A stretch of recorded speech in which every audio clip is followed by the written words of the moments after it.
आमे ओडिया व्याकरण में पढ़ा गोटे सार्थक वाक्य गठन क्यों क्यों उपादान आवश्यकता अच्छे। गोटे सार्थक वाक्य अर्थात ठीक वाक्य गोटे सुंदर ठीक वाक्य गठन करने कौ कौ उपादान आवश्यकता अच्छी। तीनोटी उपादान आवश्यकता अच्छी। गोटे सार्थक वाक्य गठन करने तीनोटी उपादान आवश्यकता अच्छी तथा एक योग्यता, दुई आकांक्षा, तीन आसक्ति। योग्यता, आकांक्षा, आसक्ति। चल आम जाना प्रकृत योग्यता कौन। योग्यता क्या कह जाए जे कौन विषय पर योग्यतार आवश्यकता अच्छी।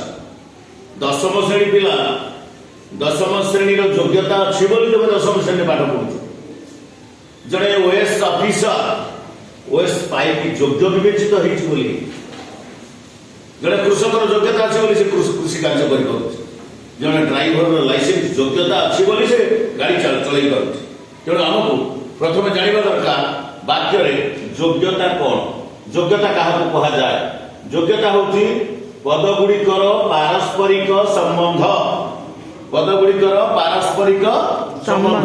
पारस्परिक कहले गोटे वाक्य गोटे पद तो रही गोटे वाक्य अनेक पद रही गोटे पद अच्छी तार पद सहित तार संबंध बा संपर्कटा केमती रहा दरकार।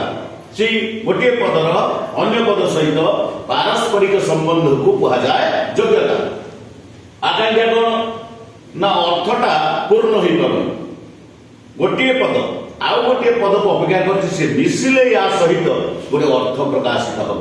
तेणु या कौन कह जाए आकांक्षा। आकांक्षा मान अपेक्षा उत्कंठा। गोटे पद उत्कंठा सहित चाह रही आ गोटे पद को सी आसिले पाखे बसिले सी हम कौन आकांक्षा अर्थ प्रकाशित हम।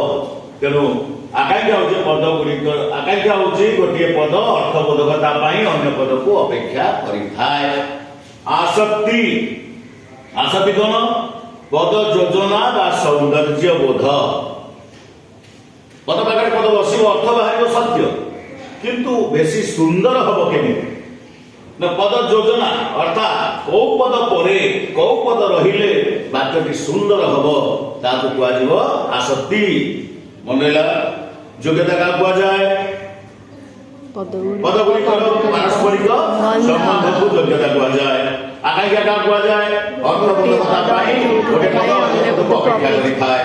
आसक्ति कौन सौंदर्य बोध बा पद योजना कौ पद पाखे कौ पद बसिले सुंदर दिशब वाक्यटी सुंदर अर्थ प्रकाश कर